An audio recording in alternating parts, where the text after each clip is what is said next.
Hey everybody, it's Jason Blaha here, and it's time for part 4 of the Monday Q&A.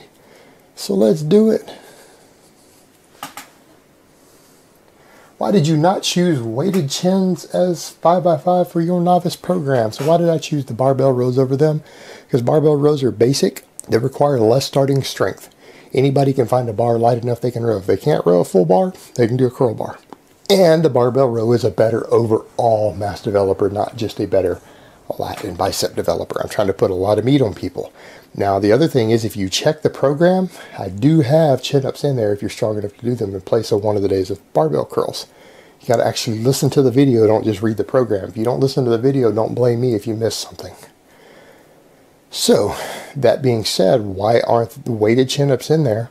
It's a first-year program. How many people do you know who've only been lifting weights a couple of months who can do 5 sets of weighted chin-ups? 1 in 100? 2 in 100, the genetic elite, someone who starts out at 90 pounds and extremely skinny, maybe. Nobody else can do that.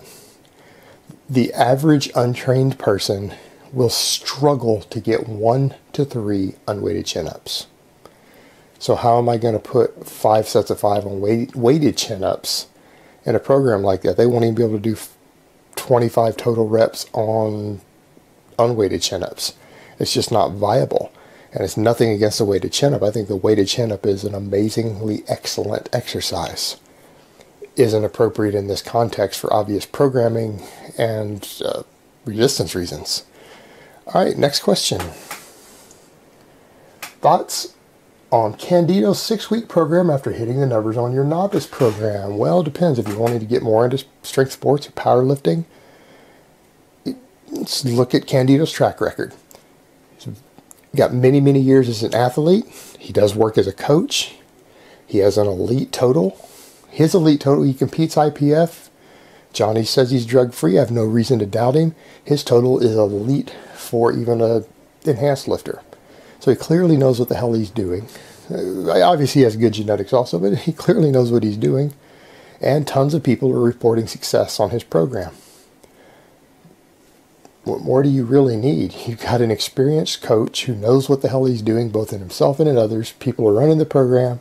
People are reporting good results. That's generally all the endorsement that I need for a program, particularly if it's drug-free guys are getting results.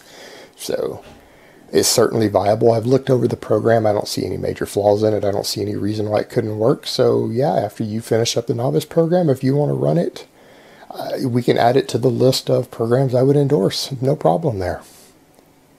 All right, next question. What happens if you miss a 30-minute anabolic window after a workout? Where does the protein go? Does it vanish into thin air? I'm going to assume you're trolling because everyone knows the anabolic window is complete horseshit. At least as far as I know, nobody still believes in this or promotes it. It's been debunked years ago. And in fact, when the research first came out on this bullshit, it was questionable, and it's really funny. It's real funny because there are people with advanced degrees in nutrition, when you look at their track record, who still promote bullshit today, despite having an advanced degree, who backed this bullshit when it came out because it was favorable to the supplement companies. And they know where their money is. So it was favorable to the supplement companies. They knew the data was piss poorly put together, and yet they still publicly hyped it. Oh yeah, you got to do it. Now, of course, all these guys have changed their stance now that it's well known that it's bullshit.